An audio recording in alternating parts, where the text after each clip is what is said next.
welcome to this month's video. This month we are looking at the importance of identifying your ideal client. Did you know that correctly identifying your ideal client is one of the single most essential elements to determining how successful your marketing, sales and ultimately bookings will be? At our last workshop, many people said that they did not have an ideal client or just didn't know who their ideal client was. Whether you realise it or not, everyone has an ideal client, and connecting with your ideal client is one of the most essential components to building a successful and rewarding photography business. It may be that you've never really given much thought to who your ideal client is, and this will be one of the big reasons that you may keep attracting the wrong type of client. One of the biggest reasons why photographers fail to attract their ideal client is because they fail to identify who their ideal client is. It is not simply a case of saying, I just want clients who appreciate good photography, because good photography comes in all different shapes and sizes. We need to stop thinking that we're competing against bad photography and start thinking, how am I going to compete against the thousands of other amazing photographers out there? What makes me unique? What makes my work stand out from the crowd? Identifying your ideal client is as much about identifying your individual strengths as anything. What are you good at? What do you do better than everyone else? Why could a couple choose you over another equally skilled photographer charging the same price?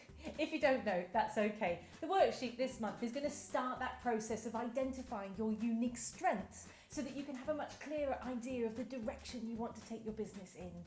As a simple starting point, look at your work imagining that you have no emotional connection with your images. Imagine you are looking at them for the first time and with an attitude of comparing them to other amazing photographers. What do you notice? What type of moments do you instinctively capture or create?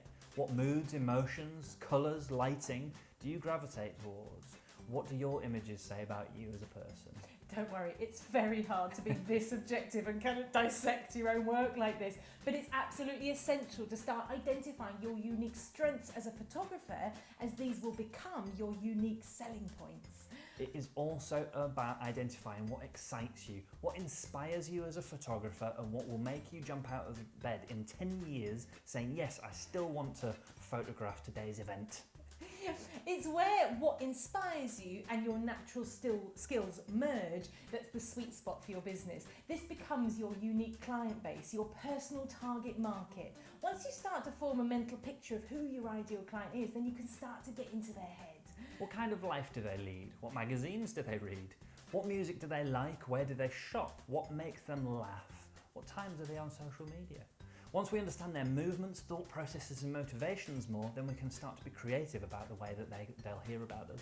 Now, this process is huge and we could make a whole new video on this. And in fact, that's exactly what we're going to do, because next month's video is going to be about this, how to start finding your ideal client. So keep an eye out for that worksheet and we'll see you again next month.